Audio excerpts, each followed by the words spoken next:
ابو ہریرہ روایت کرتے ہیں کہ نبی علیہ السلام نے ارشاد فرمایا من حسن الاسلام المرء ترکہ ما لا یعنیہ، کہ کسی شخص کے بہترین مسلمان ہونے کا تقاضا ہے کہ وہ لغو باتوں کو چھوڑ دے۔ یعنی ایک آدمی اچھا مسلمان اس وقت بنتا ہے جب لایانی باتوں کو چھوڑ دے۔ لغو باتیں ہوتی ہیں بیکار باتیں۔ آج کل بہت سارے نوجوان بیکار باتوں میں لگے رہتے ہیں، اس سے بچنے کی ضرورت ہے۔ ہم نے اپنے بزرگوں کو دیکھا ہے بالکل کوئی فالتو بات منہ سے نہیں نکالتے تھے، نہ کرتے تھے نہ سنتے تھے۔ یہاں تک کہ اگر کوئی بندہ کہتا نا جی میں نے روٹی موٹی کھا لی ہے تو اس کو بھی بلا کے سرزنش کرتے تھے کہ روٹی تو چلو ایک چیز ہوئی کھانے والی ہے، موٹی کیا ہوتی ہے؟ تو لوگ ایک لفظ کے ساتھ محمل لفظ بول دیتے ہیں، وہ بھی ہرگز زبان سے نہیں نکلنا چاہیے، اور فضول باتیں تو کرنی نہیں چاہیے۔ میں نے اپنے بڑوں کو دیکھا ہے کہ جتنی دیر ان کے پاس بیٹھے رہتے وہ خاموش بیٹھے رہتے تھے، گھنٹہ گھنٹہ دو گھنٹے خاموش رہتے۔ ہم پہلی مرتبہ بیعت ہونے کے لیے جب گئے سید زہر حسین شاہ رحمۃ اللہ علیہ کے پاس، تو وہ خیر پور ٹامے والی ایک جگہ ہے، ان کا گھر تھا وہاں پہ، کراچی سے وہاں آئے ہوئے تھے۔ ہمیں پتہ چلا کہ حضرت خیر پور ٹامے والی آئے ہوئے ہیں، تو ہم یونیورسٹی کے کوئی 30-32 نوجوان حضرت کے پاس گئے بیعت ہونے کے لیے۔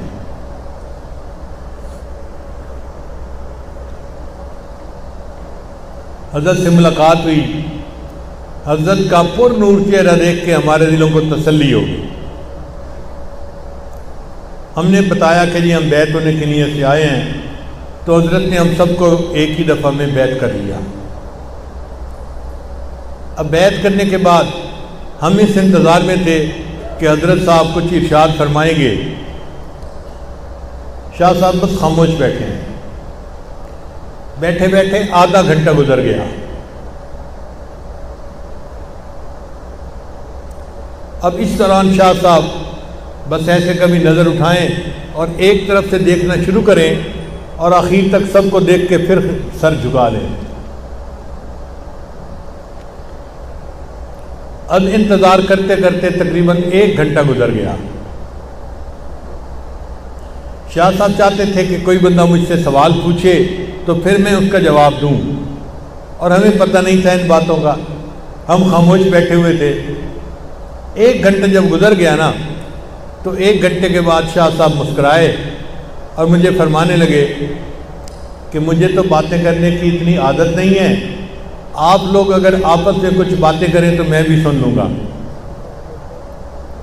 مجھے تو باتیں کرنے کی اتنی عادت نہیں ہے، آپ لوگ اگر آپس میں باتیں کریں تو میں بھی سن لوں گا۔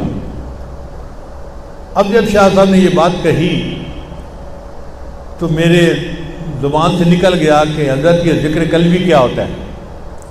بس ایک کہنے کی دیر تھی، شاہ صاحب شروع ہو گئے ذکر قلبی کیا ہوتا ہے۔ 2 گھنٹے شاہ صاحب نے ذکر قلبی کی تفصیل بتائی، ایسے ہوتا ہے، ایسے ہوتا ہے، یہ ہوتا ہے، فلاں ہوتا ہے۔